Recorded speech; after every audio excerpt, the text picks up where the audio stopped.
Hey everybody, welcome back to the channel. Getting back to work here on the Cobra. When we left off in the last video, I was doing the wiring cleanup up in the front end. I will continue with the passenger side on that because I have to get back to that. But I have a little extra time, so I wanted to do the speedometer cable leak. This is a common issue in the Fox body Mustangs and whatnot that have this T5 transmission. Kind of wanted to walk you through how I take care of the deal or the issue. My thought is in the VSS itself, there probably is some sort of internal seal that fails over time. I'm not sure, I've never torn one down. All I know is that over time they will tend to leak from the speedometer cable, and it almost seems like it's from the cable where it crimps on the metal end to the sleeve, the plastic or rubberized sleeve. So I've got three things that I normally address with these when they're leaking. One is the O-ring on the VSS where it goes into the transmission itself. The other is the O-ring where the cable seats in the VSS. And then the third thing is I will use a little bit of silicone and then some of that adhesive lined shrink tube to go around where the metal end crimps on the speedometer cable, and I'll run it up actually on the cable till it gets to a point where it's above the transmission a lot of times. That way it should seal and keep any oil from coming out. So I'm going to get started on taking this apart, getting the VSS out and whatnot, so I can start fixing the leaks on the speedometer cable so we can get rid of this little puddle that is forming on the floor of my garage. And you can see how wet it is under here from this thing leaking over time. One other thing I do want to add before I get started on this, I'd mentioned in my previous video or video before that that I was going to be picking up the MR2. Yesterday was Friday when it was supposed to be picked up. Went to the shop, did a walk around. The car was done. Found a few nibs in the paint, so, and a few other little things that need to be cleaned up, a little extra buffing done. So they hung onto the car, and I should be picking it up here in a couple of days. It is Saturday currently. I'm guessing I'll have it Tuesday or Wednesday of this coming week. I'll be bringing it home. So quick little update there. But that being said, I am going to start getting this taken apart. All right, so I think I might have gotten ahead of myself as far as, the three common points that fail on these, because pulled this out, I'm pretty sure I found it right away. If you look at the O-ring on here, it looks like when this was put together, it may have been like two O-rings or something overlapping each other. That is going to be an obvious leak. So what I'm going to do is just replace that O-ring for now. I'm pretty sure I've got one. I'll take this apart and see what I have in my box of O-rings. But I'm pretty sure I've got the right size one in there, and put this thing back together. And I'm thinking that will resolve the leak altogether. It doesn't look like anything was coming out from inside here or the crimp joint. And this is an OEM Ford, not an aftermarket one. It's the OEM or the aftermarket ones that tend to have leak issues. This one is a factory Ford VSS. So I am thinking replacing just that one O-ring is going to resolve the issue. So I'm going to go into my box of O-rings, see what I have, and see if I can get this thing swapped back together. All right, after going through my box of O-rings, I did find this one, which is the right size. I did try and put it in the hole. It is snug, so this should do the job to seal up the sensor hole, and there should be no more leaks. So I'm going to go ahead and put a little oil on the O-ring, get everything reinstalled, and I do want to check the tranny oil level and make sure everything is where it's supposed to be. Nothing's low from it being leaking a little bit over time. And here we go. Everything is cleaned up, reinstalled. I ended up finding a correct bolt size for it as well, because there was actually like a flathead sheet metal screw with then a nut on it to act as a spacer that was used at some point in time to install this and hold it in place. So now I have the proper bolt in there, holding it where it's supposed to be. So hopefully no leaks here. Like I said, I will keep an eye on it, make sure it doesn't start leaking out of where the cable goes into the sensor or that crimp. But I have a feeling any residue that was on there was from the main leak up top based on how bad those O-rings were. So, not only were they just crisscrossed over each other to try and fill the gap, they were hard as a rock. So have a feeling that is what my leak was. So think we should be good there. I do still need to pull the fill plug out, check the level on the transmission, so I'm going to get to work on that next. So here is a new adventure. It appears that sometime in the life of this vehicle, some genius decided to torque the living shit out of the fill plug and stripped it out. This I have not noticed before, but you can see how rusty it is, so it is obviously an old issue. So now I have the fun job of trying to figure out a way to get this fill plug out and then replace it. Because I can't, add fluid without, being able to refill it. I can't drain it and change it without being able to refill it. So yeah, this is a little dilemma that I now have to deal with. So I did just try putting a 3/8 ratchet in it and just kind of lightly tapping on it, see if it would break loose. Nope, no dice. It is not moving at all. So I'm going to try some heat, a few other things, see what I may be able to do, if I can get this thing out with the remaining little bit of a square 3/8 hole that is left in it. But it's pretty minimal. I have a really bad feeling I'm going to have to like weld a bolt into it or something like that in order to get this thing out. So we will see. For right now, I'm going to try a couple things before I have to go to that drastic of a measure. Update time. So I think I am royally screwed. Tried messing with the ratchet, trying to get it in there, loosen it up. No luck whatsoever. So I went ahead, grabbed the welder that I have, tried welding in a bolt.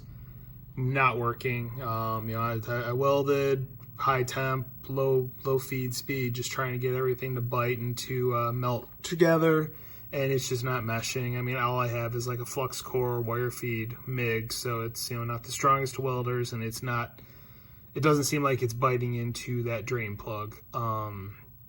It ended up just spinning out, and once I put some torque on it, just popped right off. So, and at this point in time, it is so rounded out inside that the ratchet's not working. There's nothing really to bite into. So I kind of pretty much think I'm screwed at the moment. I'm thinking my only option is going to be to drill this thing out, which really sucks. I mean, thankfully, I have another case laying over here. It's cracked, so I have a spare plug and whatnot, but I just need to be able to get this old one out. And as of right now, I don't really know how I'm going to get that out officially. I did check the drain plug, put a ratchet on it, and with a little bit of pressure, I was able to turn that, so I tightened that back up. So that one's good. So it is just the fill plug that is pretty much permanently in space, or in its space, and I need to figure out how to get rid of it. All right, so it is the next day, and did some researching and whatnot, and this tends to be a common problem. There's a lot of people who have run into this issue as far as the fill plug or drain plug goes. From what I can tell, the general consensus with the fill plug is that, yeah, your best bet is to just leave it rather than fight with it unless you have to, and you can just fill the transmission through the top to the 2.7 quarts that it takes. That works pretty easily on a Mustang because it's easy to get the shifter out. On a Cobra, not so much. The top panel that goes over the shifter and the top of the transmission is riveted in, so that's not going to be coming out so easily. So what my thought is I am going to pull out the reverse sensor switch. That's on the other side of the case, actually in a very similar position to the drain plug or the fill plug, just ever so slightly higher. And it is right here. Yeah, there. So I'm going to pull that out, see if it's clear behind that and there's nothing in the way as far as, the gear stack or the lever. I've had these transmissions apart before. I know there is a lever on that side, obviously, because that's what pushes against the switch when you engage reverse to turn the light on. But I think there will be enough space to at least get a hose in there and use a suction gun. And if that's the case, then I'm going to go ahead and drain all the fluid out of this and then put in 2 3/4 quarts of ATF and call it a day. And maybe over the winter or whatnot, then I can address the fill plug issue, as long as the transmission doesn't keep leaking or anything. I mean, if I fill it up with fluid and drive it and find that it's leaking, then I may very well just be pulling the transmission out and resealing it and fix the fill plug at that time, because I really think the only way I'm going to get this thing fixed is by drilling it out and taking my time with it, and that's not going to be an easy process. So that's where I'm at right now. So I'm gonna go ahead and get this switch pulled out and see if I can fill that way. All right, as you can see, I got the reverse sensor out, and I did take the hose end of my suction gun there and stick it in, and it goes in just fine. So nothing in the way, I can fill from this hole. So that's what I'm gonna go ahead and do. Like I said, I've got the correct ATF fluid, and I'm just gonna put in 2.7-ish quarts after I drain out what's in there, and we should be good to go. I mean, this is probably the right thing to do anyway. I wasn't originally planning on it, but being this car was built 20 years ago, who knows how old the fluid is that's in there and how much is in there and whatnot. So this way I'll have fresh fluid and it'll be at the correct level, and I can just keep an eye on, make sure I don't start seeing puddles form from anywhere else, and go from there. So I'm gonna go ahead and get this thing drained and filled. All right, all done. Everything's put back together and cleaned up under here. Like I said, I put in like 2 3/4 bottles of ATF. It's the STP brand for the Dex Merc Ford style that I got from AutoZone. So we should be good to go on the transmission. As you can see, both of the bottom bolts are missing, and it's because, I don't know if you noticed in previous clip, that the one on the passenger side was completely gone. So I pulled out the driver's side one. I'm gonna go up to the hardware store and get a matching flange bolt. I did double check and the threads are fine. I was able to tighten the one from the driver's side into the passenger side. So I'm gonna go get a matching pair and I will get those installed and torqued properly. But yeah, need that just as an example so I know what bolt to get. So next I'm gonna get back to work on fixing up the wiring on the passenger front. Update time. Since I finished up underneath and I am kind of prepping the car to get it on the road, I went ahead and put the rear wheels on it because I was done in that area. Went ahead and cleaned up the junk that was off of on the outer side and the inside of the rims. Got them installed, mounted them, and then tightened them down to 85 foot-pounds. So rear wheels are both on, as you can see. I did, clean up the center, the center caps, the lookalikes as far as the knockoffs. And now I'm up here on the right front, as I said, starting to work on this wiring. I've gotten one wire done so far, and I'm gonna work through the rest for the headlight, and then I'll attach the ones for the marker light as well. Those, the headlight ones, I didn't need to cut any out. They were already pretty short, but yeah, I'll definitely need to cut some length out of these marker light ones, and then I will get them tied up using some cushion clamps. All right, and after a little messing around with the heat gun and those little solder connectors and cleaning things up, here is the final result on the passenger side. Again, so much better than a zip-tied bundle of just wires sitting right there in the corner. This definitely looks much cleaner. So, yeah, pretty happy with how this turned out. That being said, I think this is probably enough for this video. So I think I'm gonna call it a day today. Still wanna fix, I'm sure you can see through there, the fan connector, the blue clip connectors right there, kind of in the center of the screen. That's basically in the center of the radiator support. Need to get under there, do that. Do a little more cleanup in the front wheel wells. Make sure the 2 coilovers are set to the same height, because this side was, the collar was completely bottomed to just hanging at the very bottom, so I need to make sure that they're pretty even, and then clean up the front wheels and tires, get those installed, and then I might be able to put this thing on the ground. I don't think there's that much more left to do, and then it's going to be setting the timing and hopefully take this thing on the road and see how it does. I am going to try running it on these tires. Just, I'm not taking it on the highway or anything. I just want to take it to a couple like little local up the street shows and whatnot.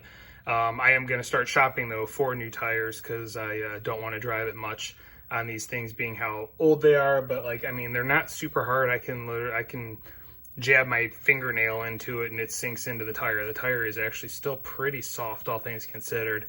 I don't know if this thing was stored inside or whatnot, but for as old as the tires are, they do seem to have a lot of softness to them. But either way, I am going to replace them pretty soon. There's just a couple of car shows up the street from my house that are pretty close that I wouldn't mind hitting over the next few weeks, just to at least get it out of my garage a little bit. So that being said, gonna call it a day on this video.